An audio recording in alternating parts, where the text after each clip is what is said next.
Sa nalalabing bahagi naman ng Luzon kasama Metro Manila ay magiging bahagyang maulap ang papawirin pero mas mababa ang tsansa ng mga pagulan.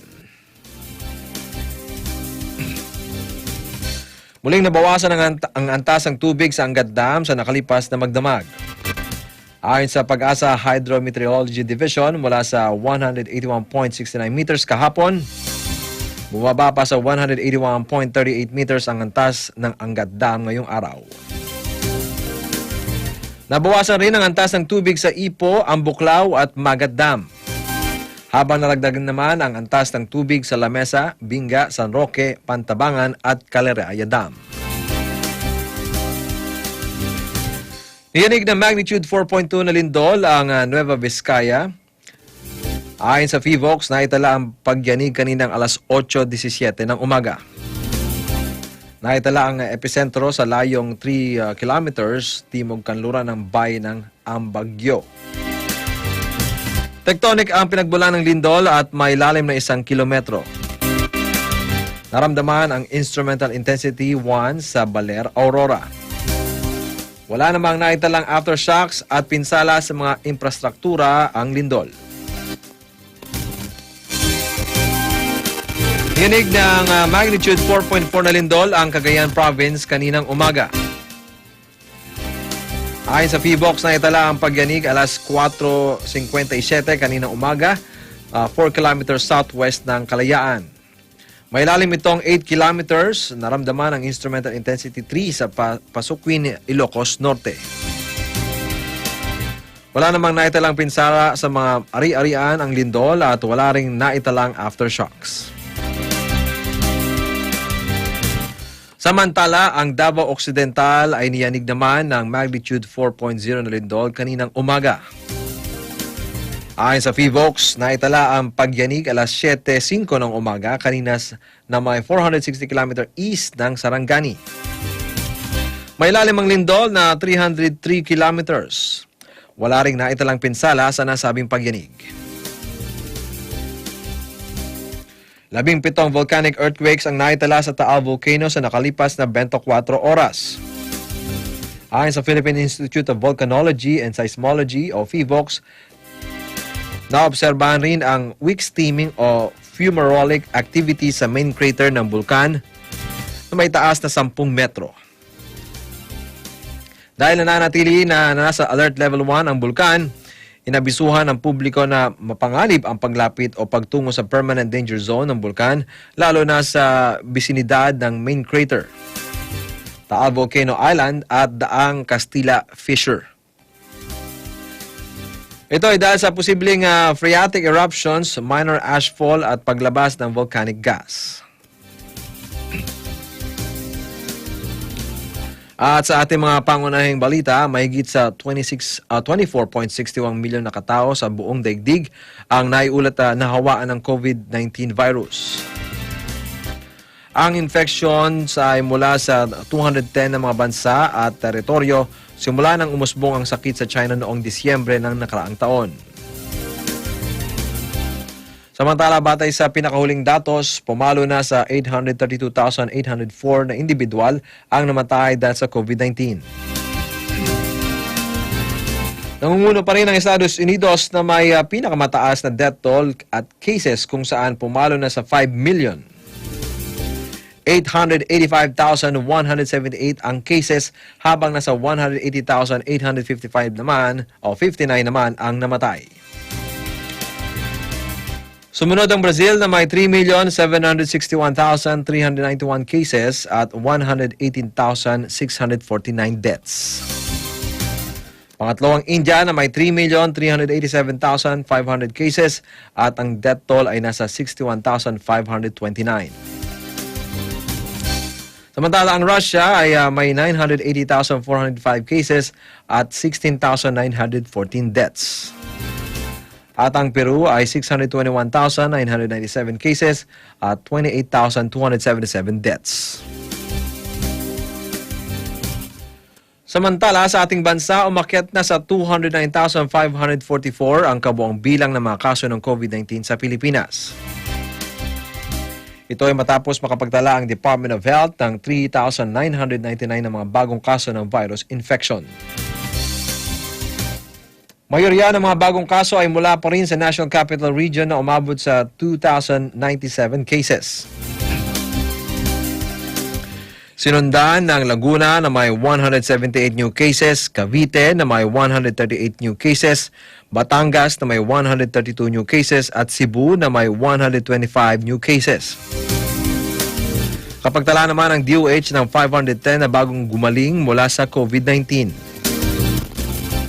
Dahil dito, abot na ngayon sa 134,474 ang kabuang bilang ng nakarecover mula sa COVID-19 sa bansa. May 71 naman ang naitalang nasawi dahil sa virus.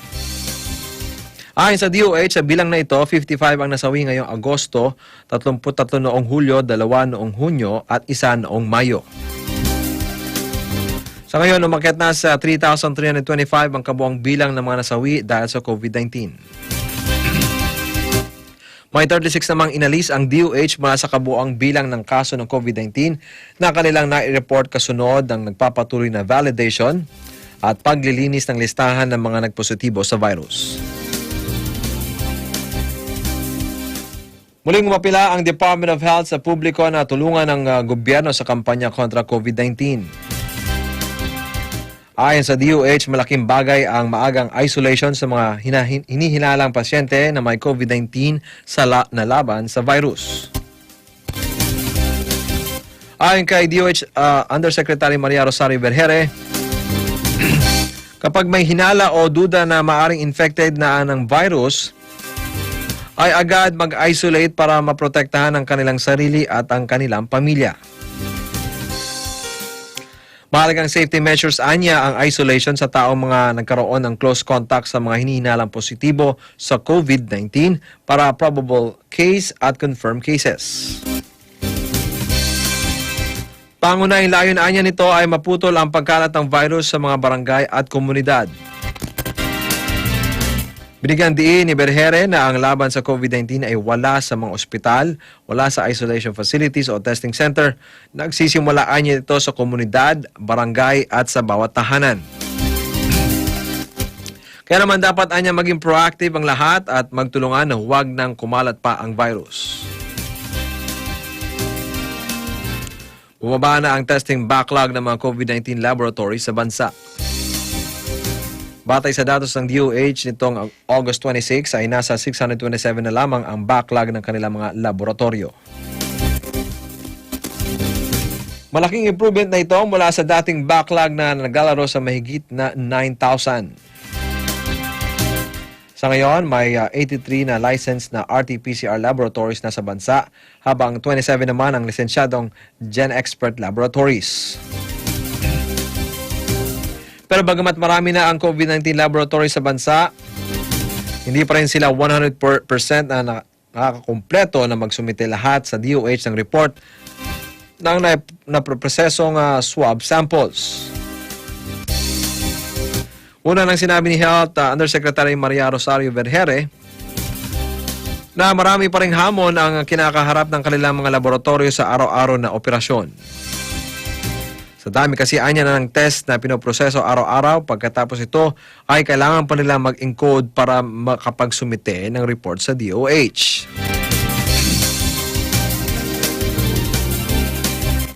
Niyagnan ng Malacanang ang kanilang dahilan kung bakit nananatili sa Davao City si Pangulong Rodrigo Duterte. Sinabi ni Presidential Spokesman Secretary Harry Roque na ang malalang kaso ng COVID-19 sa Metro Manila kaya hindi pa umuuwi ng Malacanang ang Pangulo. Ayon kay Roque, mayroong mga miyembro ng Presidential Security Group o PSG ang nagpositibo sa COVID-19. Ganun din ang ilang mga empleyado sa Malacanang, partikular sa tanggapan ng Presidential Communications Operation Office o PCOO. Inihayag ni Roque, batay sa assessment ng PSG, mas ligtas sa COVID-19 ang Pangulo kung mananatili ito sa kanyang bahay sa Davao City. Niliwanag ni Roque na hindi nagtatago ang Pangulo at wala itong iniindang malalang karamdaman. Marami pa po kaming ihahatid ng mga balita sa pagbabalik ng Agila Balita. Agila Balita.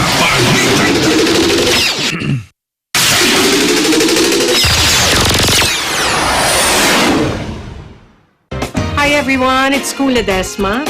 Abangan ang part 2 ng Taggisa ng Galing dito lang sa Net 25.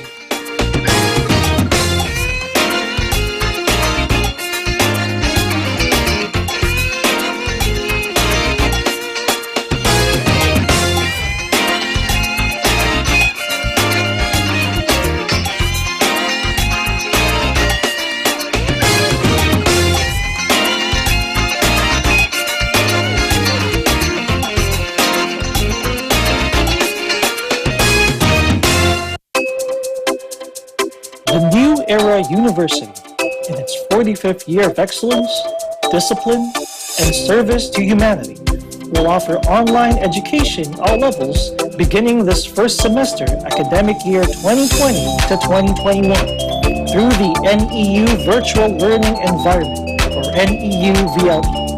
New Era University offers a complete basic education cycle from kindergarten up to senior high school, offering all strands.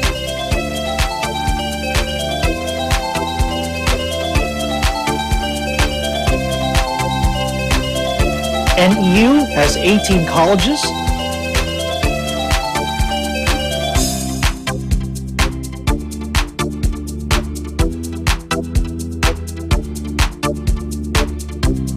and 2 graduate schools. It also offers ALS and ETF. Best of all, NEU has the most affordable tuition fees among private universities in the Philippines. NEU is at Quezon City, the city of San Fernando, Pampanga, General Santos City, South Cotabato, Lipa City, Batangas, and Pinugay, Baras, Rizal. New Era University is under the stewardship of Dr. Dilo L. Rosas. What are you waiting for? Be part of the new normal. Enroll now. Classes start on October 5, 2020.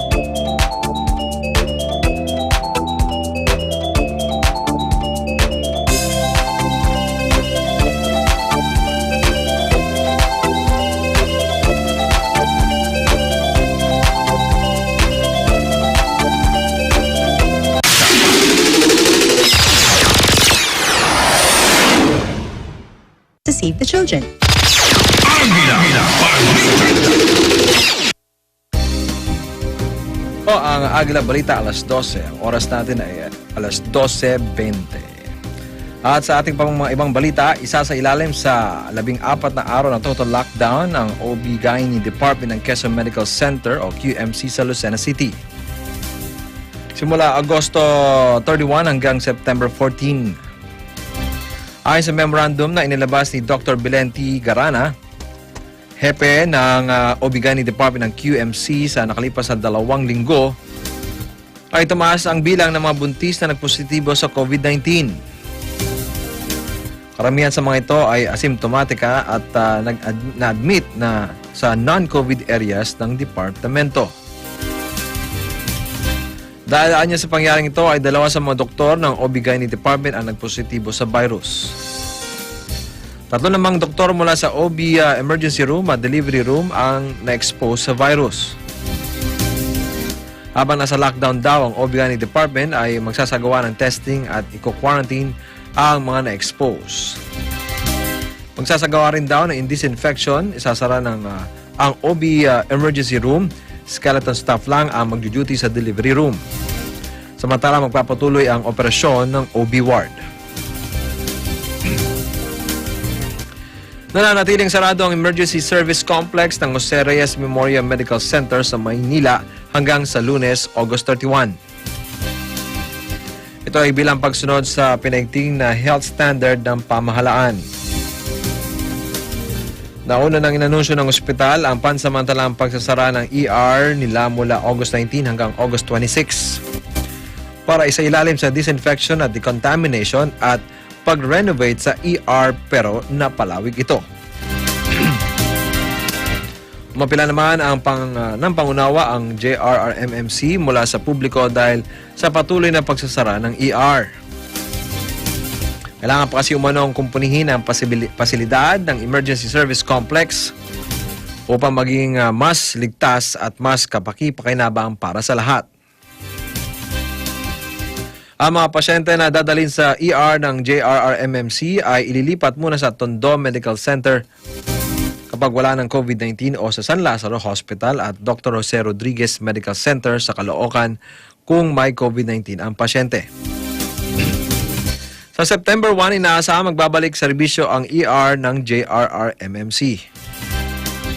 Tuloy-tuloy naman ang online consultation ng ospital mula Lunes hanggang Biyernes mula alas 8 ng umaga hanggang alas 5 ng hapon.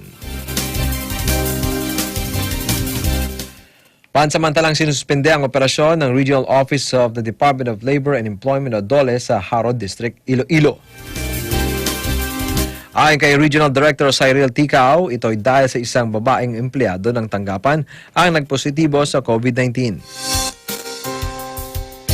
Isinara rin ang field office ng DOLE dahil sa isang gusali lamang ang kanilang tanggapan. Ang nagkasakit na empleyado ay asymptomatic at naka-isolate na sa isang quarantine facility.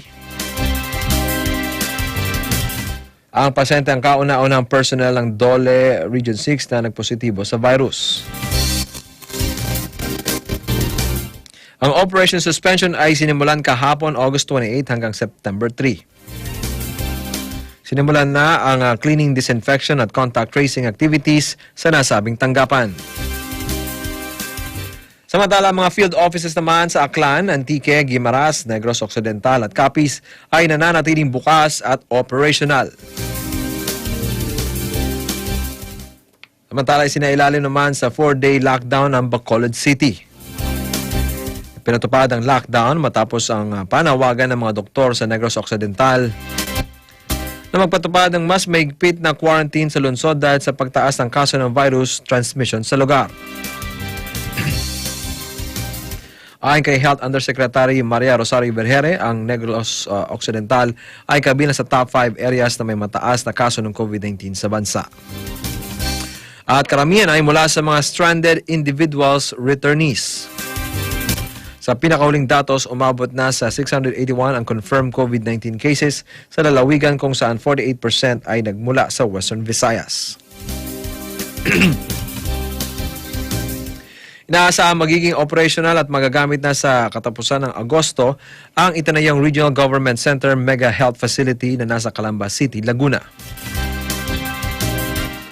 Ayon kay Bases Conversion and Development Authority o BDCA Chair and Testing Czar Vince Dizon, mayroon itong 650 bed capacity. Ang nasabing pasilidad na ilalagay ang mga pasyenteng magpapositibo sa COVID-19, mayroong mild symptoms at asymptomatic. Sinabi rin ni Calamba City Mayor Justin Chipeco na ipinagawa ang mega quarantine facility bilang karagdagang pasilidad sa Calamba City at maging sa buong Laguna Province. Ang mga mega quarantine facilities ay may nurse station, mga kwarto para sa medical frontliners, shower at comfort rooms para sa mga pasyente at health workers, at ang buong pasilidad ay fully air-conditioned.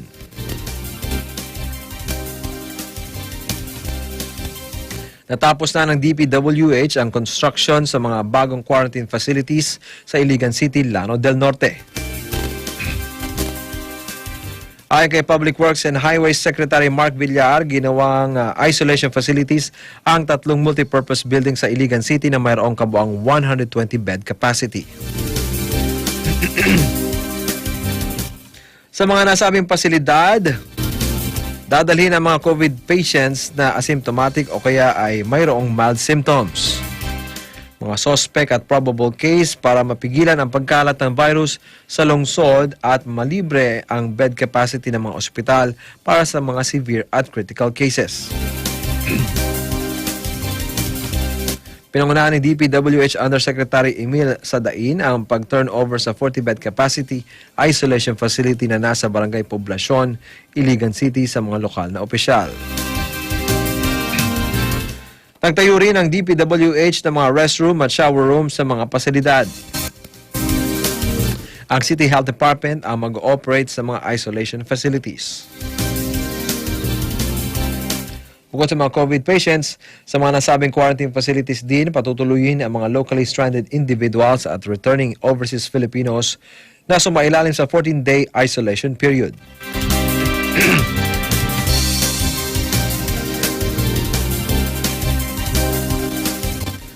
Local government at Department of Health patuloy na tinututukan ang kampanya kontra COVID-19 dahil sa patuloy na pagtaas ng bilang ng mga nagpositibo sa Region 10.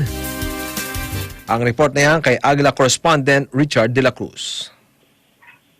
Yes, madyung tanghali. Lalong ngayong tinutukan ng local government, DILG at Department of Health ang kampanya kontra COVID-19 dahil sa patuloy na pagtaas ng bilang ng mga nagpositive sa COVID at nagkaroon na ng local transition sa bahagi ng Balingasag, Iligan City, Lanao Norte at Cagayan de Oro City maging sa Magsaysay, Misamis Oriental na kung saan sa mga oras na ito ay naka-quarantine ang Vice Mayor sa nasabing lugar.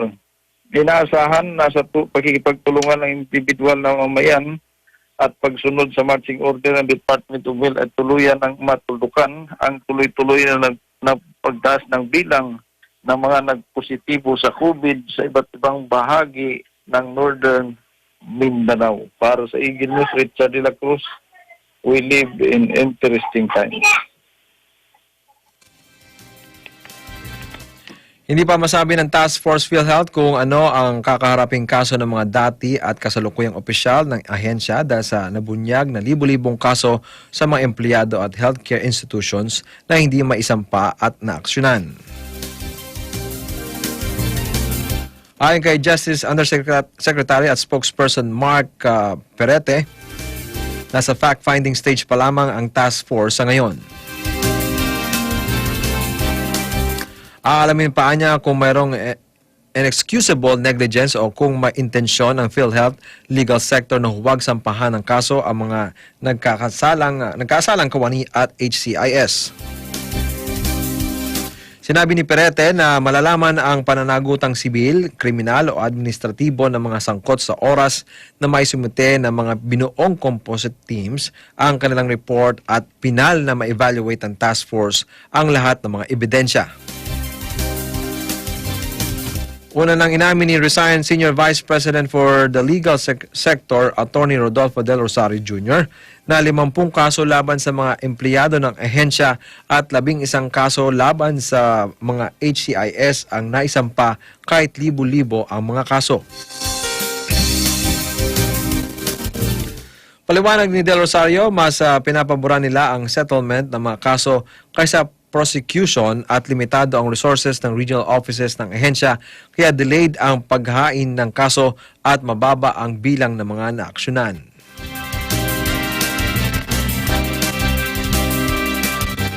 Nagkaloob ang US government ng 100 na mga bagong state-of-the-art na ventilators at mga associated supplies sa Pilipinas bilang tulong sa laban nito sa COVID-19. Si US Ambassador to the Philippines, Sung Kim, ang nanguna sa pag-turnover ng mga ventilators kina Executive Secretary Salvador Medialdea at Health Secretary Francisco Duque III sa Malacanang. Ayon kay Ambassador Kim, gawa sa Estados Unidos ang mga ventilators at mayroong leading edge at in-demand technology. Isaanya ni itong life-saving resource para sa mga COVID patients na nangangailangan ng oxygen support. Sinabi ng US Embassy na magbibigay din ang US Agency for International Development o USAID ng training at technical assistance para suportahan ang mga health facilities sa pag-operate sa mga ventilators. Ang DOH ang mga ngasiwa sa paghahatid ng mga ventilators sa mga ospital sa iba't ibang bahagi ng Pilipinas. Nihayag pa ni Ambassador Kim na ang mga ventilators ay bahagi ng patuloy na partnership ng Amerika at Pilipinas. Tiniyak ng ambassador na patuloy silang makikipagtulungan sa Pilipinas sa paglaban sa COVID-19. Umabot na sa mahigit 1 bilyong piso ang halaga ng kabuang kontribusyon ng US sa COVID response ng Pilipinas. Dumating na sa bansa ang mga labi ng ika-4 na batch ng mga overseas Filipino workers na nasawi sa Saudi Arabia.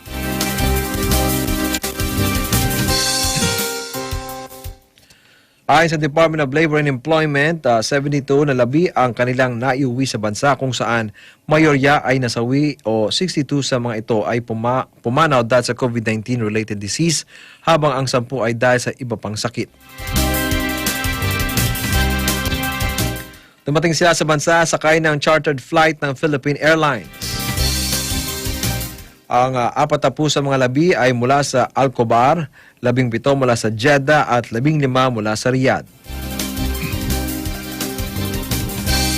Nabatid na may 3 labi ng OFW mula sa Riyadh ang hindi nakasama sa nasabing chartered flight pero naiuwi din naman sa bansa kahapon kasabay ng iba pa. Ang 3 na ito ay nasawi dahil umano sa ibang sakit. Dahil rito, umabot na sa 267 ang kabuang labi ng mga OFW mula sa Saudi ang naiuwi na ng pamahalaan sa bansa. Mula sa Ninoy Aquino International Airport, Terminal 3 sa Pasay City, ang mga nasawi dahil sa COVID-19 ay dinerecho sa crematorium habang iba ay iniuwi sa kani-kanilang lalawigan.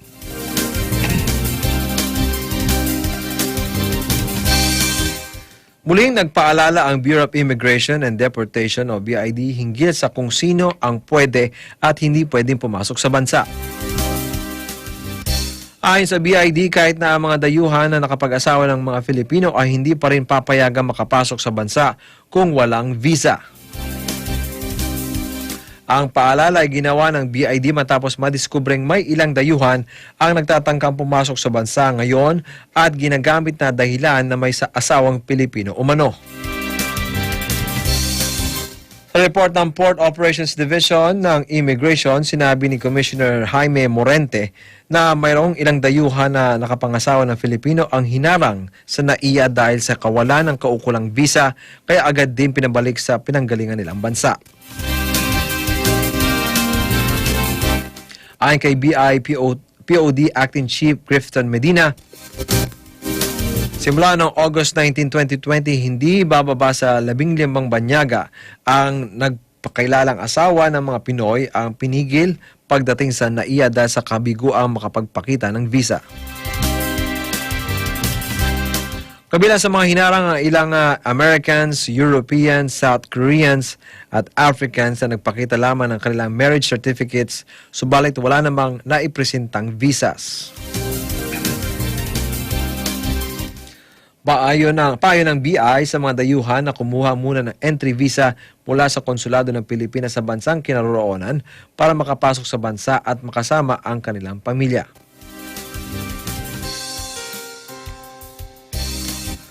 Nag-aalok ng programang pang-edukasyon para sa dependent ng overseas Filipino workers na nasa kolehiyo ang Overseas Workers Welfare Administration o OWA. Sinabi ni Labor Secretary Silvestre Bello III na naglaan ng 400 million pesos para sa pagpapatupad ng Project Ease o Educational Assistance through Scholarship in Emergencies. Layon-ayon ito na mabigyan ng educational aid ang mga kwalipikadong college-level dependents ng mga aktibong miyembro ng OWA na ang trabaho ay naapektuhan ng pandemya. Maaaring mabigyan ng tulong ng 10,000 pesos kada taon sa loob ng 4 na taon ang mga kwalipikado sa programa. Magbabalik po ang Agila Balita alas 12.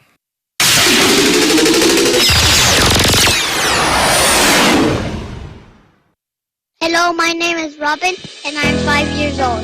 My mom and dad said many people are getting sick. That is why we have to stay at home. That is why I cannot go to school. I cannot play outside, and I cannot even visit my friends. can only go outside if we visit the doctor or if we need to buy some food. And when we get home, we have to wash our hands. While I'm at home, I do my homework, clean up my toys, help cooking our food, and help my parents with their work. Please stay home so we can all play together again. Bye! Tayong mga Filipino, likas na palabati. Sanay rin tayong makipagkamay. Pero dahil na rin sa COVID pandemic, isinusulong ang pagbati na hindi na kailangan pang makipagkamay. Ang pambansang pagbati. Ito ay ang pagdampi ng kanang palad sa gitnang bahagi ng dibdib, kasabay ng bahagyang pagyukod ng ulo o paibabang tingin at pagsambit ng mga salitang nagpapahayag ng pagbati, paggalang o pagpupugay. Pagkatapos nito ay ang pag-angat ng ulo ng nakangiti at nakatingin sa mata ng binabati. Pambansang pagbati, pagpapakita ng paggalang, kababaang loob at pagiging sensero nating mga Filipino.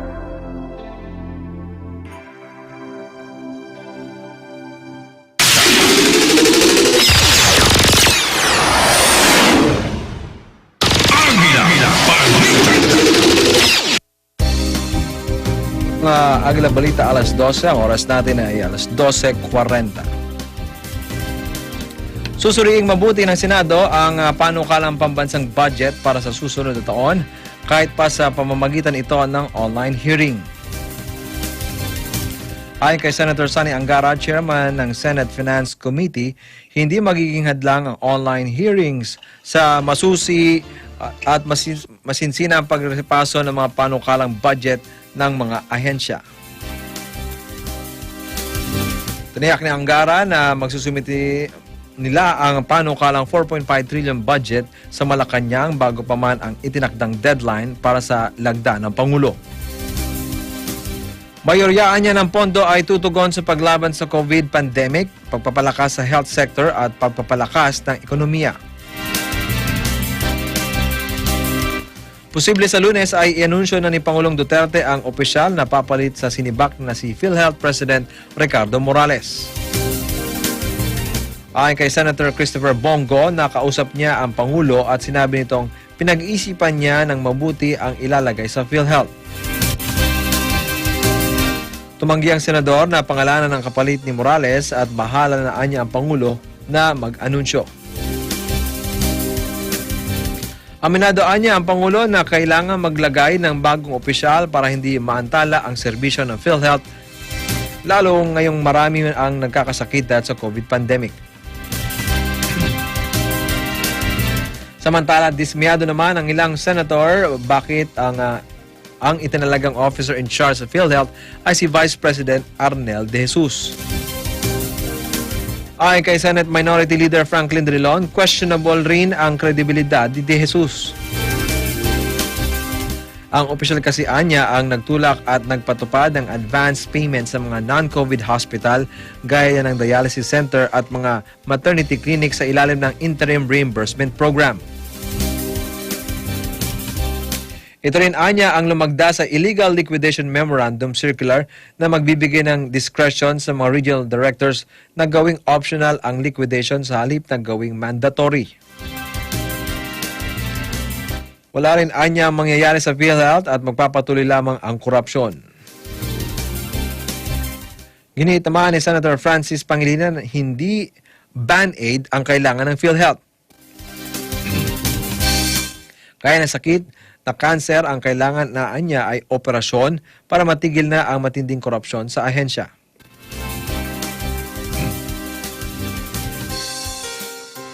₱731 na mga kolehiyo at universities ang nagsimula na ng klase sa pamamagitan ng online at blended learning ngayong Agosto.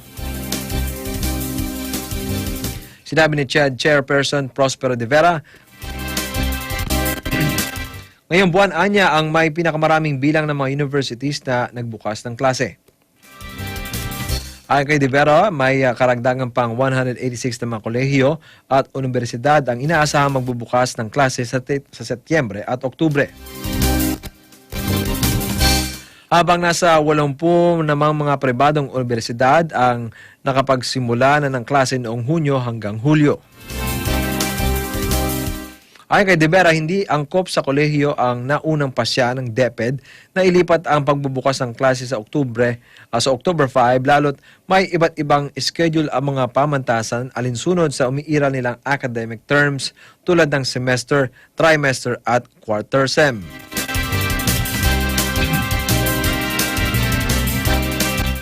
Umapila si Senator Christopher Bongo sa mga kapwa mambabatas na bilisan ang pagpapatibay sa panukalang magbibigay ng accessible housing program sa mga tinuturing na pinakamahirap sa lipunan.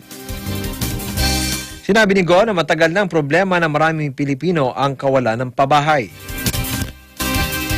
Katunayan, marami sa mga mahihirap ang nawalan ng matutuluyan noong panahon na nagpatupad ng lockdown ang gobyerno dahil sa COVID pandemic. Sa ngayon ay pending pa sa Senado ang Senate Bill No. 203 o National Housing Development, Production and Financing Bill na layong makalikom at magamit ang pondo para sa mga low-cost housing production. Support mechanism para mapabuti ang housing options at maitiyak ang matibay at sustainable na housing finance system at madagdagan ang partisipasyon ng private sector. Ang limitadong appropriations anya ang isa sa mga naging hadlang sa abilidad ng gobyerno na magbigay ng basic right of shelter ng milyong-milyong mga Pilipino. Makatwiran lang ang ginawang pagpataw ng multa ng Energy Regulatory Commission sa Manila Electronic Company dahil sa bill shock o paglobo ng bayarin sa kuryente sa kasagsagan ng lockdown dulot ng COVID pandemic. Ayon kay Senator Amy Marcos, sinusuportahan niya ang hakbang ng ERC. Sabi ni Marcos, sana raw ay matauhan ng Meralco na may nagbabanta sa kanila at hindi maaari ang anumang tangkang pang-abuso sa pamamagitan ng labis na paniningil sa mga customers. Isang magandang hakbang rin anya ang utos ng ERC na bigyan ng dagdag na diskwento ang mga lifeline users o mga kumukonsumo ng hanggang 100 kilowatt-hour ng kuryente kada buwan. Sa pamamagitan kasi nito, makakahinga ng maluwag at gagaan ang pasanin ng mga mahihirap, lalo na ang mga nawalan ng trabaho ngayong panahon ng pandemya.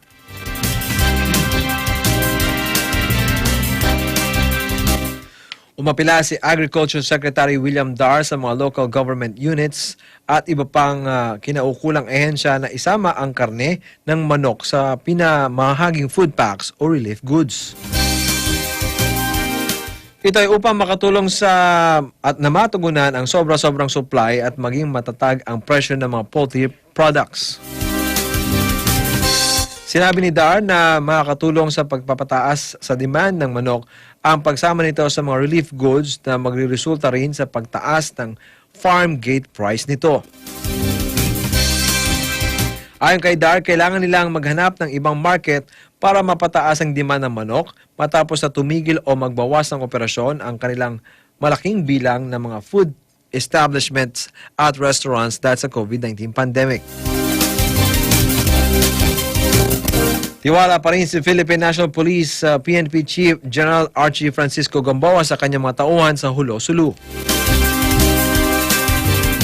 Inihayag ito ni Gamboa sa kabilaan ng panawagan ni Senadora Risa Hontiveros na sibakin nito ang buong hanay ng pulisya sa Hulo. Kasunod ito ng kinasangkutang shooting incident ng Hulo PNP na ikinasawi ng 4 na sundalo noong Hunyo, gayon din ang nangyaring kambal na pagsabog kamakailan. Sinabi ni Gamboa na mananatiling buo ang tiwala ng PNP sa kanilang mga miyembro sa ground hanggat walang matibay na ebidensyang magpapatunay ng kriminal na pagkasangkot at administratibong pagkukulang ng mga ito sa insidente.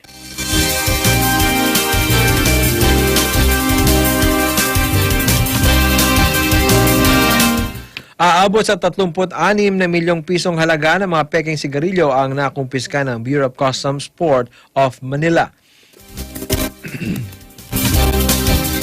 Ang mga fake cigarettes ay natagpuan sa 40-foot container. Nakasaad sa kargamento na dumating ito sa bansa noong August 25 at nakadeklarang naglalaman ng mga cable connectors. Pinaghinalaan ng mga otoridad na naglalaman ito ng mga undeclared tobacco.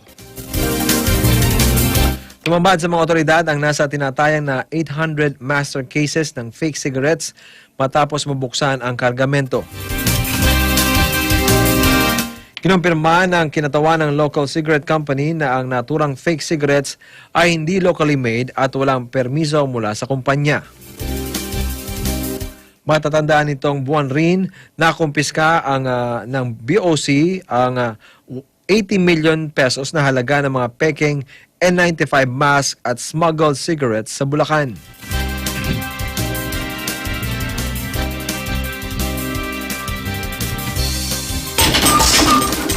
Mga pangyayari sa labas ng bansa. Balita Abroad.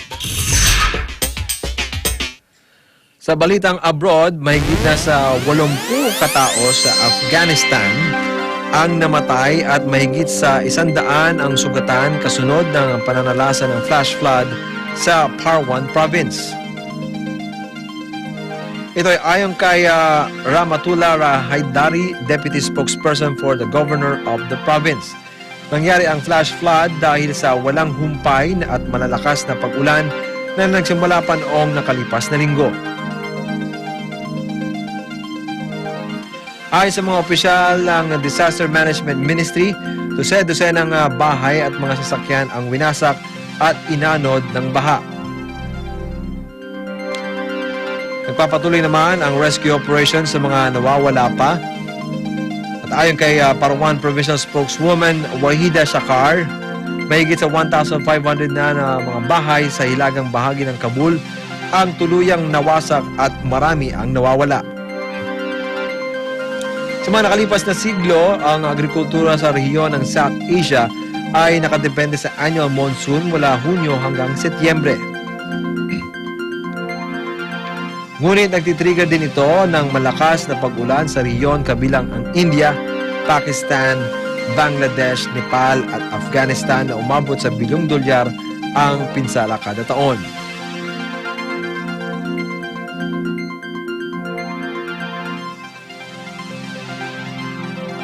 Umakyat na sa 14 ang patay sa Louisiana dahil sa pananalasa ng Hurricane Laura. Ayon kay Governor John Bel Edwards, ito ang pinakamalakas na bagyo na naglandfall sa kanilang lugar. Marami sa mga bahay at mga gusali ang pinadapa ng bagyo bago ito kumilos patungong Arkansas.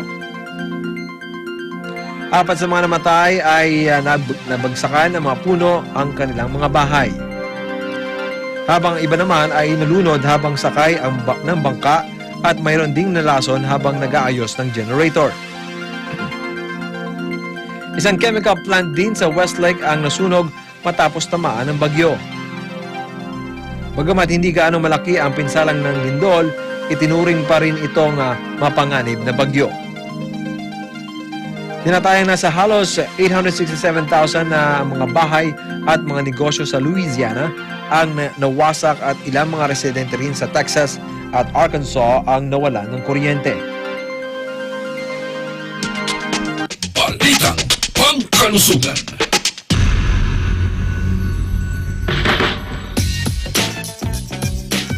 Tiwala ang pharmaceutical company na Sanofi sa binubuo nilang bakuna laban sa COVID-19. Ayon sa Sanofi, nasa kalagitnaan ito ng pag-aaral ng kanilang ay may potensyal na bakunang makakatulong sa buong mundo. Paliwanag ng Sanofi, batay sa paunang datos ng kanilang nakuha, nasa right track ang kumpanya sa pagbuo ng bakuna. Anila nasa 30 na mga experimental shot ang kanilang nagawa bilang bahagi ng human trial upang matukoy ang mga posibleng maging epekto nito oras na iturok sa mga tao. Kasunod dito, nasa kalagitnaan na rin ng pagkikipag-usap ang naturang pharmaceutical company sa ilang mga bansa na interesado sa kanilang mabubuong bakuna.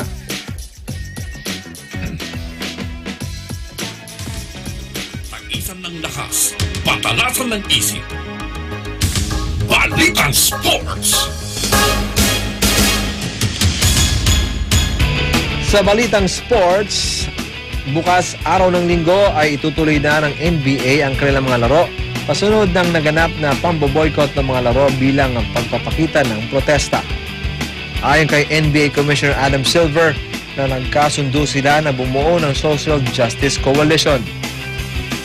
Binubuo ito ng mga representatives mula players, coaches, governors na siyang nakatutok sa iba't ibang issue gaya ng pagboto, promosyon ng civic engagement at pagsusulong ng makahulugang police at criminal justice reform.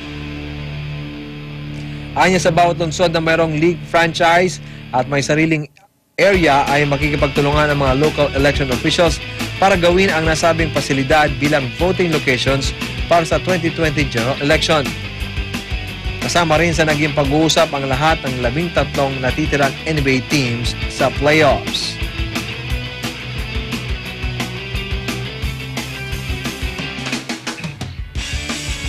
Pumanaw na sa edad na 87 ang creator ng sikat na cartoon na Scooby-Doo. Ayon sa kanyang apo na si Benjamin Ruby, pumanaw dahil sa katandaan ng American writer at animator si Joe Ruby. Inihayag pa ni Ruby na hindi tumigil sa pagsusulat ang kanyang lolo sa kabila ng edad nito. Nabatid na nagsimula ang series ng Scooby-Doo noong 1969 na magkaroon ng maraming reboots at live-action movies. Kakaiba! Katakataha! Kagulat-gulat! Balitang pambihira! Tampok sa ating balitang pambihira, ang isang universidad sa Germany ang nag-aalok ng idleness grants sa sino mang papayag na ihinto ang paggawa ng mga bagay bilang bahagi ng research para sa isang exhibition on sustainability. Ayon sa University of Fine Arts sa Hamburg, 3 ang tatanggap ng grant for doing nothing na babayaran ng $1,900 para sa isang specific form of active inactivity.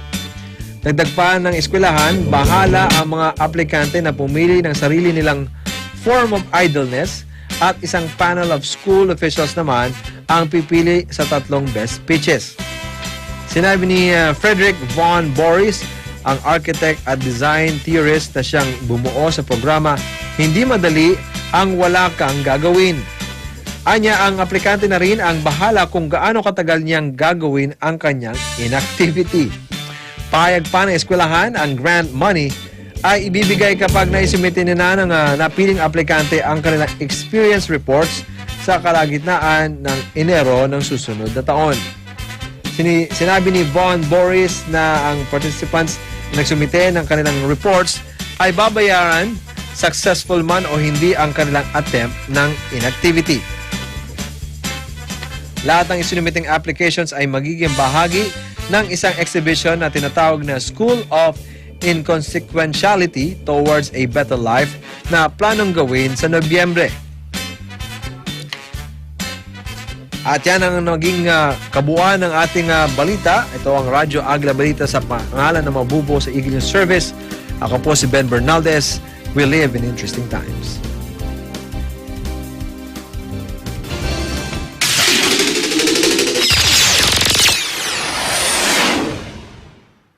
Established 1975, rising in the list of top-performing universities in the country, a pioneer in inclusive education and an institution with a dynamic education in response to societal needs. With already 5 campuses throughout the country, this is the New Era University. These are the programs offered in the branches outside of Metro Manila, starting off with the New Era University, Pampanga branch.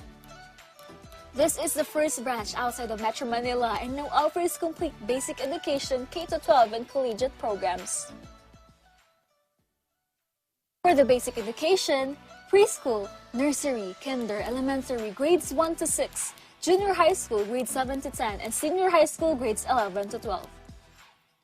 These are the available strands for senior high school for academics, STEM, ABM, HUMS, technical, vocational, industrial arts, ICT, home economics, and for sports, human movement and safety and first aid. For the New Era University Lipa branch, initially offering preschool and elementary, the branch now offers secondary education program, K-12 curriculum with the senior high school program and the School of Graduate Studies. For the basic education, preschool, nursery, kinder, elementary grades 1 to 6, junior high school grades 7 to 10, senior high school grades 11 and 12, and the SPAD program. For the senior high school tracks, academic, ABM, STEM, HUMS, technical, vocational, ICT, home economics, industrial arts, sports track, arts and design.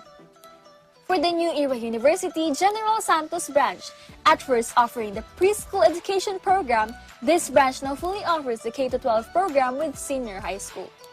For the basic education, preschool, nursery, kinder, elementary grades 1 to 6, junior high school grades 7 to 10, senior high school grades 11 to 12, and the SPAD program.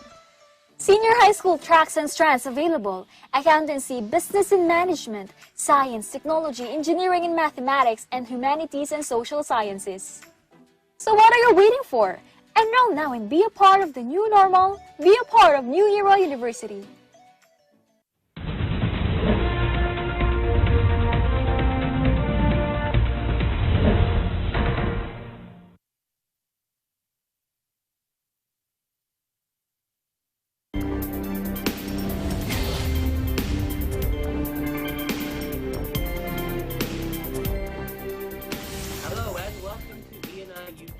Europe edition.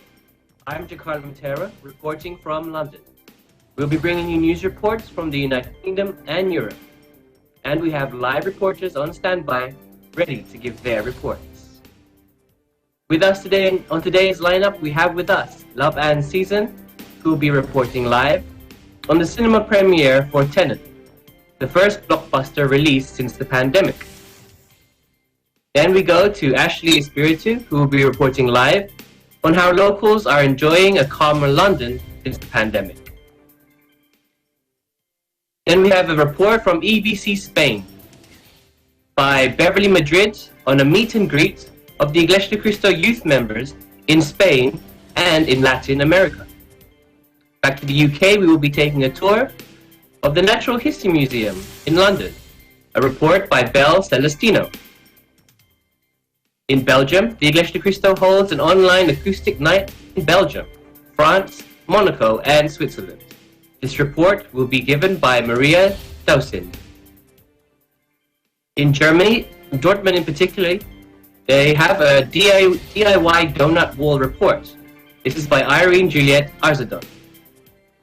And our last report of today's show will be the EBC Sports update on Lionel Messi's request to leave FC Barcelona. And of course, we'll end today's show, as always, with our view from a window, which gives us a scenic view from one of our beautiful European cities. But first, the news headlines from the UK and Europe. UK Boris Johnson, Prime Minister, on Wednesday sought to reassure pupils about the risk of going back to school after a policy reversal on masks sparked fresh questions about the government's handling of the coronavirus outbreak. The government backtracked on its insistence that students in England should not have to wear coverings on their nose and mouth when they return to class next week, amid concerns about a rise in new infections. The change is being seen as another policy U-turn, just weeks after ministers were forced to scrap the use of an algorithm which gave 17 and 18-year-olds lower than expected exam grades. On a visit to a school in central London, Johnson thanked students for enduring months at home because of the outbreak, which had helped the country get back from the disease under control. The risk to your health is not now from COVID, because after all, statistically speaking, your chances of suffering from that disease are very, very low, he said. The greatest risk you face now is of continuing to be out of school.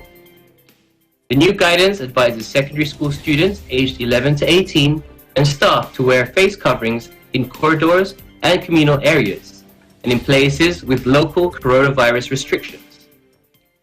Teachers' Union have called for the UK government, which is responsible for education in England, to follow Scotland, which has a separate education system and already requires pupils to cover up between lessons. But while welcoming the change, critics, including the main opposition Labour Party, said ministers had shirked their responsibility by leaving enforcement to individual schools. Labour's education spokeswoman, Kate Green, slammed a half-baked U-turn and said clearer guidance should have been given earlier. And it is fantastic to see pupils coming back, see our kids coming back to school, and we want to see every single one coming back next week and in the succeeding days. So what we're doing, following what the WHO have said, is we're saying if you're in a hotspot area where there is a higher risk of transmission, then face coverings in those types of areas outside the classroom, but not in the classroom, because that's clearly nonsensical. You can't teach with face coverings, and you can't expect people to learn with face coverings. And I think what we want to see is a full, thorough, transparent investigation into the poisoning of Alexei Navalny. And those who are responsible must be held to account and must be brought to justice. UK London's Tower Bridge is struck down. London's iconic Tower Bridge suffered technical issues when it was raised to let a ship through and was unable to close. The traffic around the area became deadlocked after the bridge was closed to vehicles for several hours during the afternoon and evening. The bridge experienced technical issues this afternoon and was locked in a raised position for a period of time, the Tower Bridge said on its Twitter feed. Built between 1886 and 1894, the bridge lifts around 800 times a year, and on Saturday was scheduled to be raised for the historic charter boat sailing barge Will. Police announced its closure around 5 p.m. and it reopened to pedestrians more than an hour later, but remained shut to vehicles for several hours. We go to France now, where the French government has placed 19 new districts in the red zone, in addition to Paris, says the Prime Minister. In total, there are 21 districts now in the red zone, which means active circulation of the virus. En conséquence, la décision d'inscrire 19 nouveaux départements, vous les voyez sur la carte, en rouge, c'est-à-dire ce qu'on appelle en zone de circulation active du virus. Ça porte donc au total le nombre des départements concernés à 21, puisque Paris et les Bouches-du-Rhône y figuraient déjà. Un certain nombre de départements ont dépassé le... In Finland now, where a Finnish town offers prizes to turn its residents green. Inhabitants in a town in Finland can now earn rewards, including a bus ticket or free food, if they cut down on their car use under a scheme to lure the public into lower carbon lifestyles.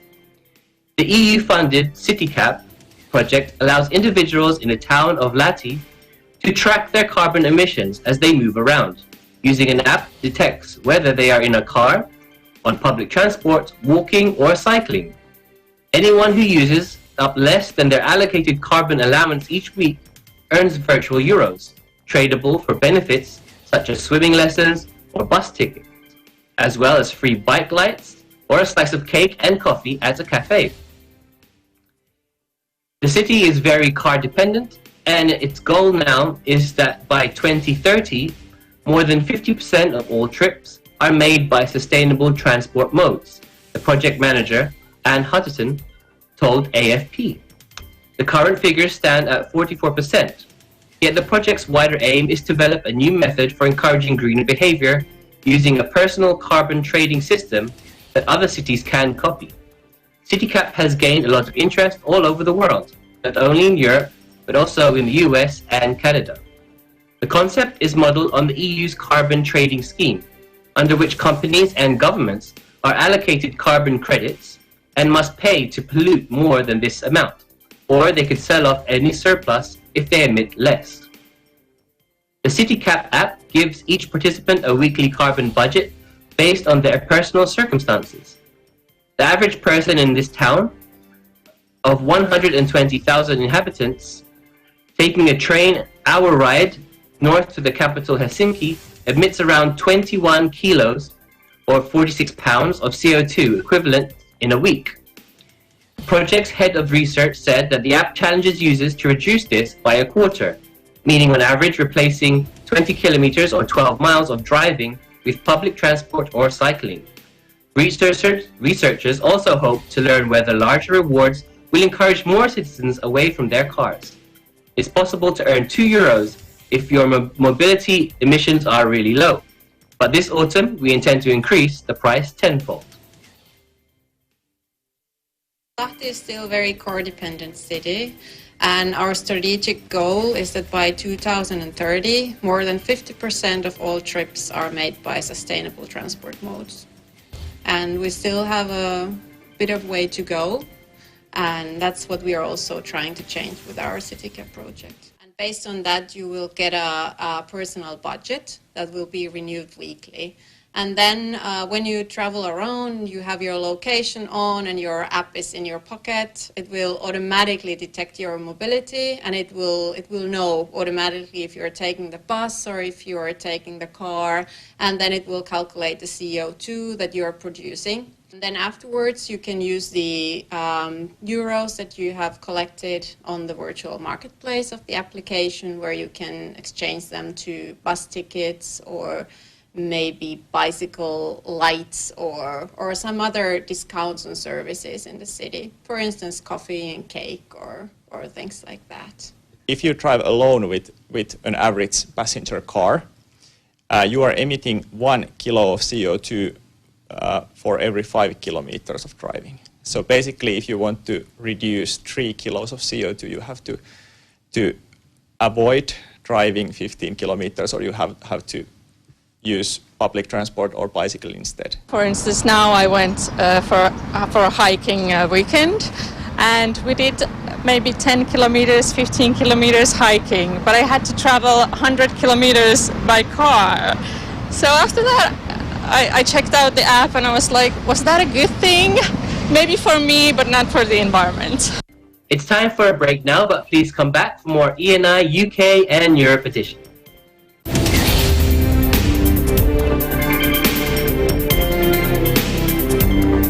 Do you want to earn a degree while you work? New Era University now offers Expanded Tertiary Education Equivalency and Accreditation Program, or ETIAP. ETIAP is an educational scheme that recognizes knowledge, skills, and prior learning obtained by individuals from non-formal and informal education experiences. It is implemented through deputized higher educational institutions like the New Era University that awards the appropriate degrees. Programs offered are the following: Master's Program, Masters of Arts in Education, major in Educational Management, Master's Program in Business Administration, Bachelor of Arts in Science, major in Political Science, Bachelor of Arts in Science, major in Mass Communication, Bachelor of Science in Education, major in Filipino, major in English, Bachelor of Science in Business Administration with majors in Human Resources Development, Marketing Management, and Financial Management. Beneficiaries must be Filipinos who have attained at least high school level of education. The program is flexible and you don't need to attend regular classes. Expanded Tertiary Education Equivalency and Accreditation Program, or ETIAP, is under the supervision of Dr. Nilo L. Rosas, the University President, and Professor Anita P. Santos, Director of ETIAP. For more information, contact the following: Cristina Moreno, 0995-138-0786, or email cvmoreno@neu.edu.ph, or Arlene Sarmiento, 0906-298-9150, or email cedctl@neu.edu.ph.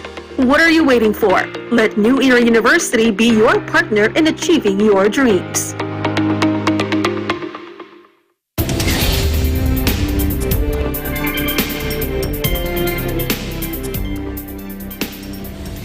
Welcome back to ENI UK and Europe edition. Now we have more interesting stories from around the United Kingdom this week. First up, we have Love and Season reporting on the cinema premiere of Tenet. the first blockbuster release since the pandemic. Hello, Lavan. Hi, Giancarlo, and thank you. So, London movie theaters released Christopher Nolan's new film, Tenet, on Wednesday, hoping it will entice audiences back to the cinema after months of closure due to the coronavirus outbreak. After several postponements, the film, which ran into a $200 million budget, is now the first of its kind to dare a release during the pandemic. Tenet, a clever blockbuster that slips between espionage and science fiction, is being billed as the film of the summer that operators hope will reboot beleaguered industry. A smattering of film buffs turned out for an early showing in London's Leicester Square. So here are some of their reactions. I love cinema altogether. I just live for cinema. I think it's a wonderful form of entertainment. Always have loved cinema. And I realised this was a brand new film. I think it's got a relatively good write-up about it. And as I say, I don't know very much about it, but I realised it was on today, so I thought, come on, let's go and have a look at it and see what it's all about. I'm hoping that the cinema really will have a boost and get back to some sort of normality, because I know there are blockbusters that have been made and have not been seen yet and not been shown as a result of the pandemic. So fingers crossed it all does come back to some kind of normality. I like to go in cinemas, so that's what I do in my day off especially. So yeah, I've been like maybe 2 weeks ago, I still see they're still closed. But no, it's like many movies coming up at the same time, no, so I'd like to see it. So it's a Wednesday afternoon at 12 o'clock. We've got 61 people who've just gone into the screening that's about to begin. So that's really great. And the ticket sales for later on are looking really strong. For our stalls area tonight, that's actually sold out for this evening. So that's really positive. And bookings for the weekend are looking really great. And across the country, at our cinemas, we've put extra shows on sale because demand's been really strong. This is obviously, a real kind of, a test for everybody to see, how busy a film is. I think what will probably happen is that because we don't have as many seats to sell as we would normally do, this film will perhaps be in cinema longer than sometimes films would have been. Although Christopher Nolan films have a tendency for people to return to watch them again because they want to kind of figure them out or because they're so good. So that would be really positive anyway. But I think it's definitely, the first of many. So Hollywood megastar Tom Cruise, who is filming near London, tweeted a video of his trip to the cinema on Tuesday to see the film, adding the caption, "Big movie, big screen, loved it." Over to you, Giancarlo. Thank you, Lavan. So how is the British film industry reacting towards the release of Tenet during this pandemic? Well, since the government gave the green light to open the cinemas last month, the public is not really showing much interest to go to the movie theaters. Last week, the box office in the UK and Ireland had brought in £800,000 or $1.6 million in revenue for the top 10 movies. That is not very small compared to the 24 million it averaged per week last year. So Giancarlo, you can tell that the British film industry is so eager to see how the release of Tenet would turn out. And this is according to Kalkai Media News. Now also, Warner Bros. Have faith in Christopher Nolan's ability to pull in the crowds, and with good reason.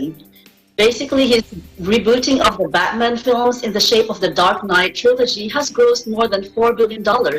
His last film, Dunkirk, which won 3 Oscars, had 5 other nominations, including one for Nolan himself, cost $100 million and has grossed for over $256 million.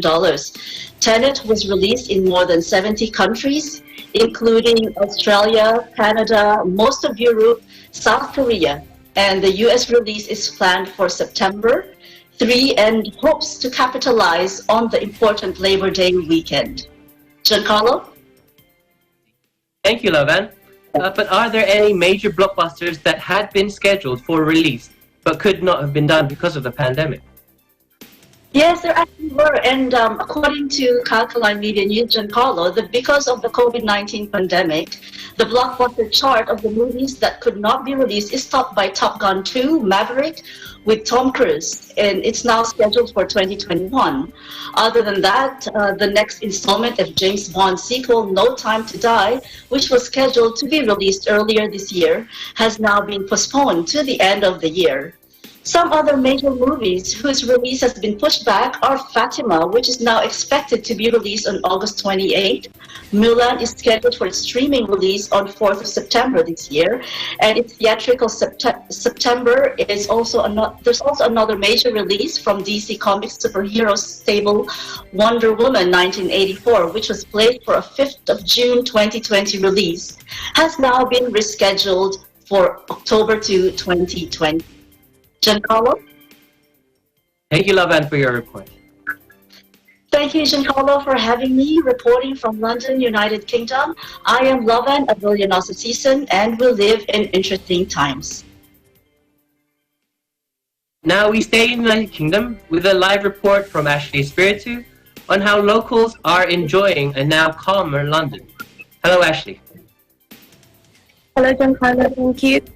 Getting close to the animated T-Rex at London's Natural History Museum normally requires long queues and sharp elbows, but today only a handful of children shriek in delight as it roars. With tourists staying away and visitor numbers limited due to coronavirus, the popular exhibit is unrecognizably quiet, as are many of the British capital's museums and galleries. It is tough for the institution's finances, but the lack of crowds is a boon for the few foreign visitors and for locals who are taking the opportunity to explore their own backyard. Lindsay Wilden, 39, from Dunstable, north of London, headed straight to the dinosaurs when she visited the Natural History Museum with her children on a hot August day. She said, "We got in straight away and it was only us and maybe 6 or 7 families. We got to see things and it has been great." Still worried about catching coronavirus, she was reassured by the decision to let in just 20% of normal visitors. "We probably wouldn't have come if it wasn't this quiet," she told AFP. Foreign visitors usually make up 70% of entrance to the Natural History Museum, but this has fallen to just 3% since it reopened in August 5, and 57% were Londoners. For those tourists who do run the gauntlet of Britain's rapidly changing quarantine rules, the calm in the city is also refreshing. There isn't the crush, there are no queues. For us tourists, it's paradise, said Frenchman Michael Beth, visiting with his family. Britain has been badly hit by coronavirus, with more than 41,000 people dead. And despite the easing of lockdown, many people are still nervous about venturing out. As they slowly reopen, London's tourist sites, museums and galleries have made great efforts to show that they are safe. Visitors must pre-book time tickets. Some galleries have introduced one-way systems. Sanitizing gel is on hand and face masks are required by law. Some exhibits are considered too risky, are shut from video installations in small rooms to interactive displays. But in return, a visitor can roam around alone in the V-Maze Cars Court or linger in front of the victims at the National Gallery without being jostled. Thank you, Giancarlo. Thank you, Ashley, for telling us about these London sites. But can you also tell us about the atmosphere around the streets of London? How are they? Yes, Giancarlo. One Londoner, Jane Barnett, said, "It's brilliant. You can see things without loads of people barging around," during her visit at the Tate Modern Gallery of Contemporary Art. Yet, as they looked around the Millennium Bridge, the usual crowds thinned to barely a dozen people. Assistant Katie Clark said it was a bit too quiet. "Walking down the South Bank, there's no buzz, and it's not London," said the 55-year-old who was visiting from out of town. At the National Gallery in the near-deserted cafe overlooking a desolated Trafalgar Square, 63-year-old Londoner Gavin Green said the lack of people was a bit weird. They could probably relax things a bit and allow more people in, his wife Catherine added. Giancarlo? Yeah, that really sounds different from the London that we used to know. But has this visitors being less affected the businesses in some way?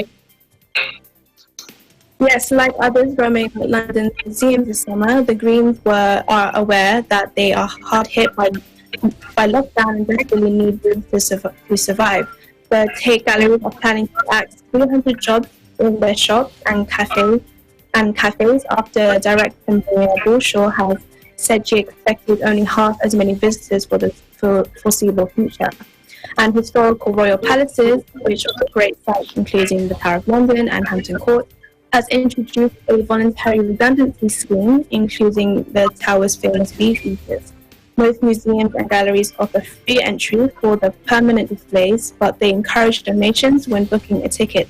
And the V&A has contactless payment points around their sites. Marshalling has opened towards another exhibit. Wilden urged her fellow Britons to support their cultural institutions. Giancarlo? Okay, Ashley, thank you so much for joining us and giving that interesting report. Thank you, Giancarlo. From the United Kingdom, I'm Ashley Espiritu, and we live in interesting times. It's time for another break now, but please come back for more ENI UK and Europe edition.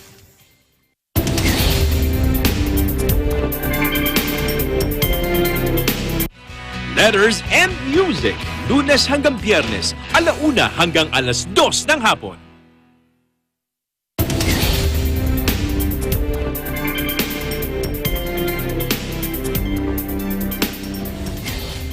Welcome back to ENI UK and Europe edition.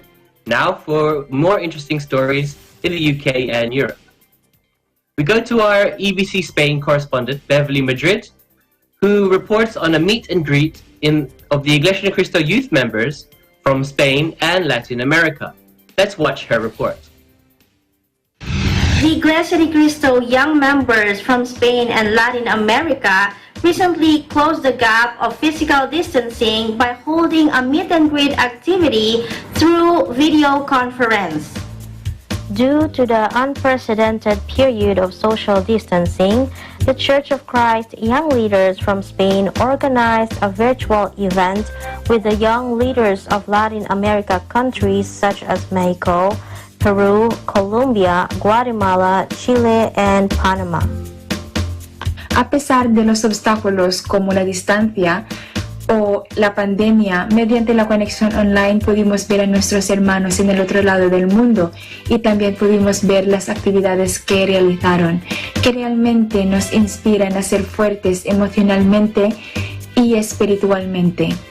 Me encantó conocer a todos los hermanos, todos los cadiwas del distrito de España y de Latinoamérica. La verdad es que todos son muy simpáticos, muy enérgicos y transmiten mucho positivismo. Estoy muy contenta de poderles haber conocido. Me sentí tan feliz y tan contenta de poder conocer a nuestros hermanos del distrito de Latinoamérica.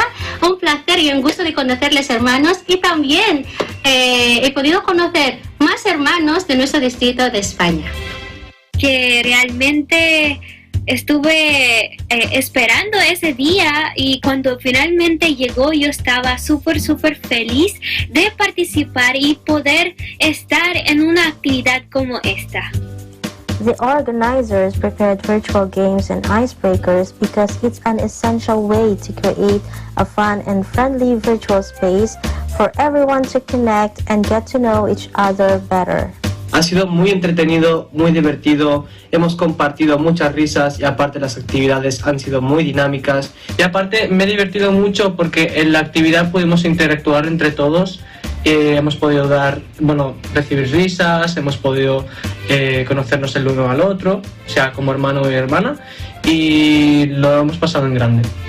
Por primera vez en la historia de nuestros distritos, aunque estemos pasando en una época donde la pandemia aún no ha cedido, será una actividad llena de energía y con mucha felicidad. Primero que todo, eran muchísimos, ¿no? Entonces era así como una emoción de que puedo hacer muchos amigos, puedo conocer a muchos hermanos. Entonces fue una experiencia muy bonita y muy alegre el conocer a los hermanos de España y también hermanos de Latinoamérica que ni siquiera conocía y pude haber conocido y tener el honor de hablar con ellos, invitarlos a la actividad. Entonces no solamente de España, sino que igualmente de Latinoamérica. The purpose of this meet and greet activity was to strengthen the existing friendship and foster the love of brotherhood amongst the young brethren from the districts of Spain and Latin America. This also aimed for the INC youth members to make new friends and their significant other and be united in giving glory to our Lord God. El propósito de esta actividad era ayudarnos a conocernos mejor entre los hermanos, hacer nuevas amistades y, si es posible, encontrar a la personita especial que tanto estamos buscando. Una de las cosas que pude sacar de esta actividad fue que los hermanos tenemos una muy buena relación, a pesar de no conocernos. Todo siempre fue muy alegre, los juegos, los hermanos participaban y se divertían, y creo que todo eso llevó a que fuera una experiencia muy bonita. Y bueno, si me gustaría que hubiera otro meet and greet, por supuesto. Es una buena manera también de conectarse, y también al menos, por ejemplo, aunque no podamos vernos en persona, al menos mediante este tipo de tecnología, ¿no? Como el Webex, pues podemos conocer a más personas. Y esperemos que esto se vuelva a repetir pronto. Me gustaría poder hacer un meet and greet de nuevo con otros distritos para poder conocer a más cadiguas que estén, digamos, fuera del distrito de España y conocerlos más a fondo. Y me gustaría volver a poder experimentar dicha actividad. Nos gustaría poder realizar de nuevo esta actividad porque realmente nos ha hecho fuerte y también nos motivó a ser activos dentro de la iglesia. Reporting from Barcelona, Spain, I'm Beverly Madrid, and we live in interesting times. Thank you, Beverly, for that report at EBC Spain. We go to our EBC UK correspondent now, Bella Celestino, who has a report on a tour of the Natural History Museum in London. Let's play her report. Hello everyone! I'm Bella Celestino. And I am Erica Celestino. And we are going for an adventure. So guess what? We're in front of the Natural History Museum. Let's go and explore. Let's go! The Natural History Museum is dedicated to animals, natural phenomena, and the like. In fact, it is home to around 80 million specimens classified in 5 main categories: botany, mineralogy, paleontology, entomology, and zoology. This museum is famous for its dinosaurs exhibitions. Here resides part of the skeleton of the first Tyrannosaurus rex ever discovered, one of the most enormous carnivores known in the history. Dippy the Diplodocus is also a highlight of this museum. It arrived from the USA and it was first revealed in 1905. It was the first full skeleton of a sauropod dinosaur ever displayed anywhere in the world. It was also inspiration to Disney's One of Our Dinosaurs is Missing. And yes, Dippy is a dinosaur. In fact, it is on a UK natural history tour, but due to current circumstances, the exhibition has been suspended. The Natural History Museum is also a center of research that specializes in taxonomy, identification, and conservation. In addition, the majority of the collections have both historical and scientific value, given the age of the institution. And some specimens were collected by Charles Darwin, a British naturalist and biologist. But that's not it. The museum is full of surprises. Visitors can experience a simulation of the 1995 Kobe, Japan earthquake in the Earthquake Simulator.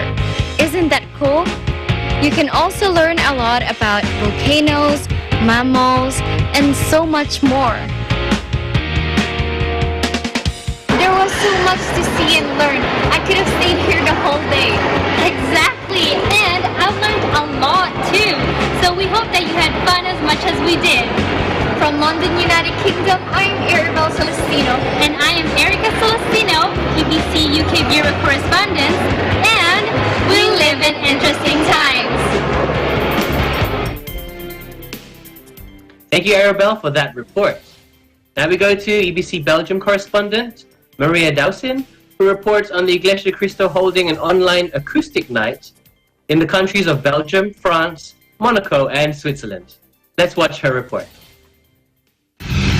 Due to the pandemic, reunions and different types of gatherings, whether private or public, have been very difficult to organize. Thus, many people take great use of various video conferencing applications to organize reunions and gatherings with friends and families. A great example of this was an event called Acoustic Night, organized by the members of the Iglesia Ni Cristo or Church of Christ in the countries France, Monaco, Switzerland, and Belgium.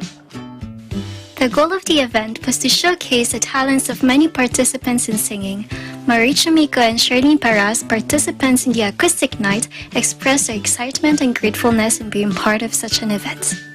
I feel really happy and blessed to be able to participate in this activity that we had today, the Acoustic Night, because not only was I able to unite with the church administration through the activities that they continue to launch, but it was also really heartwarming to once again see the brethren throughout the district of Western Europe. Well, actually, I was not really prepared to sing for the activity. I'm not really a singer, but when some of the officers approached me and encouraged me to participate, I just said, okay, I'll just try, and it's also for God naman po, so let's just do it and then make other people happy in singing a song that could inspire people po. Not only the adults, but also the youths were able to take part in the Acoustic Night. Alex Aguilar told us what truly inspired him to perform in this event. Mijn inspiratie om op te treden is om op te treden voor onze almachtige God en samen met zijn met activiteiten van onze district. Through this event, not only did the participants want to entertain their audience, but they also wanted to inspire them by singing a meaningful song. So I chose a song called I Will Always Choose You. I chose this song not only because I love the melody of the song, but I love the message of the song. It basically reminds us that in our lives, we encounter temptations, we go through trials and problems in our lives, we go through hardships. But despite all these, we should never lose hope. We should never give up on our membership inside the Church of Christ. We should always choose our Lord God. I've decided to sing the Iglesia Ni Cristo song Guide My Heart because it gives a very inspiring message to everyone, especially now that we're going through very difficult times through a pandemic. We hebben het liedje gekozen, I Remember You, omdat we God altijd moeten herinneren in ons dagelijks leven. Even if the world seems to go against me, I remember you. Irene Manzano told us why these types of events are very important to her. Activities such as this are also important because it keeps us connected to each other, to the people that we love who are far away from us, to our friends, and to those whom we know that we cannot actually physically meet because of the current situation.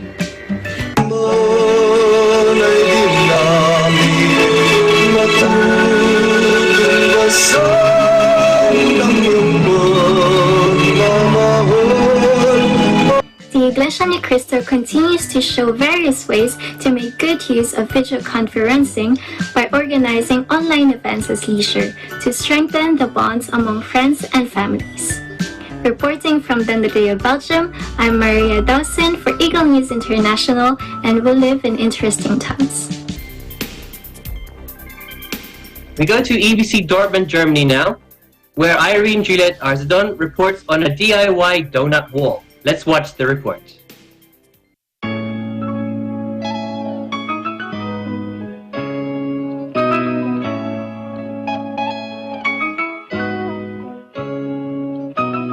Hello everyone, I hope you're all safe and fine.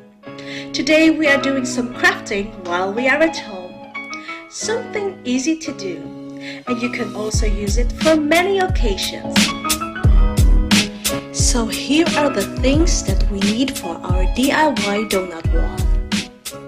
A picture frame or small wooden plate, glue, better a hot glue gun, mini doilies or cake papers, a pen, a ruler, small wooden sticks or roots. And it's up to you. You can use wooden crafting materials like alphabets or numbers for the decoration. If you use a picture frame, remove the glass first and draw marks on the back wall where you will glue the roots later on.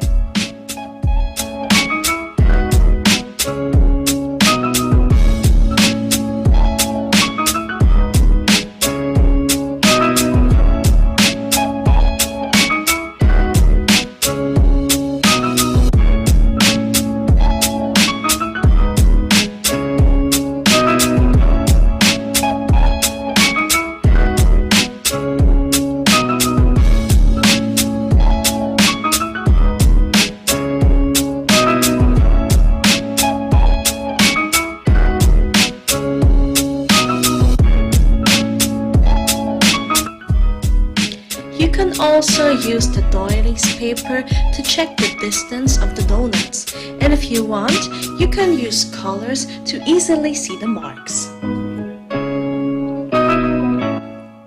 Now turn on the hot glue gun and take a stick and attach it carefully to the marked place. Beware, children, please don't do it alone. Let it dry briefly.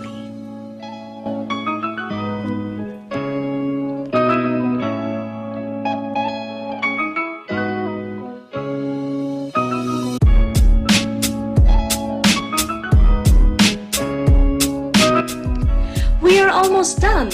Get your doily papers and cut out a little holes in the middle and put it on the roots. Finally, take your frame and attach it back to the back wall. The best comes at last. Decorate your DIY donut wall according to your taste or occasion.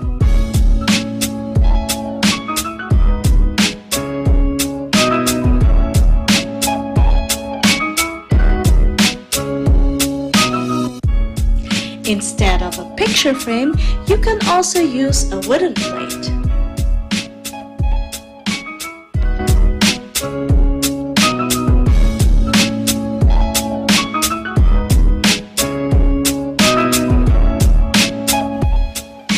Wouldn't it be awesome to put your own homemade donuts at your donut wall?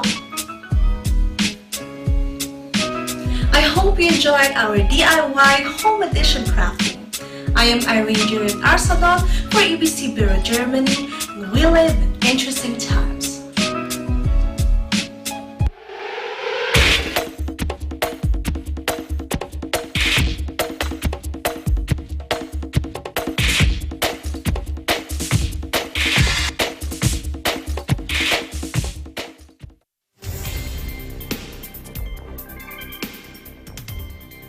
In EBC Sports Updates, Lionel Messi's fans demonstrate after he requests to leave FC Barcelona. Lionel Messi's fans demonstrated outside the Camp Nou football stadium after he requested to leave Barcelona. Messi is Barcelona's record scorer and helped the club amass 4 Champions League titles, 10 La Liga titles, and 6 Copa del Rey trophies. Barcelona's latest season, however, was not only devoid of trophies for the first time since 2008, it was also defined by chaos and ended in humiliation with an 8-2 Champions League quarter-final defeat by eventual champions Bayern Munich. The 33-year-old Messi, a 6-time Ballon d'Or winner, has not asked for a transfer so he can put his feet up for the final years of his career. This is considered a move aimed at adding to his successes, and in one competition in particular, the Champions League.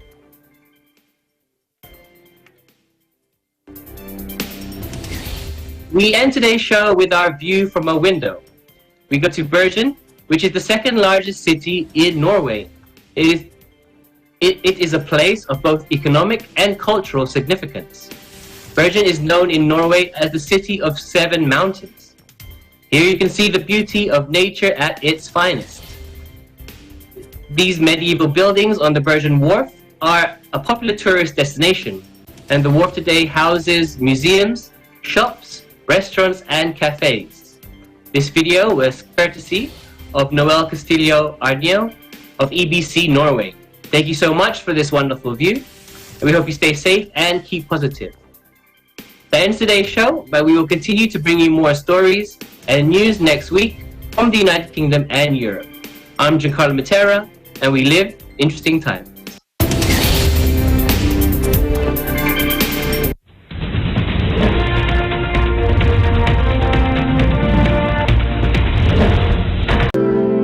The following program.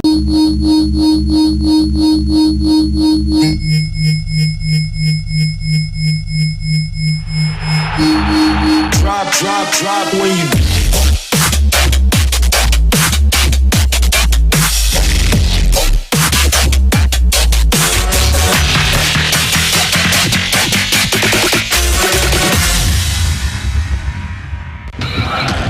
The science of football. Is there any such thing as a 100% scoring chance? What's the secret of the supreme set-piece strategy? And what makes this team so persistently unstoppable? It's all over. Brilliant. Bayern have bagged another Bundesliga title. In the company of Bundesliga legend Lothar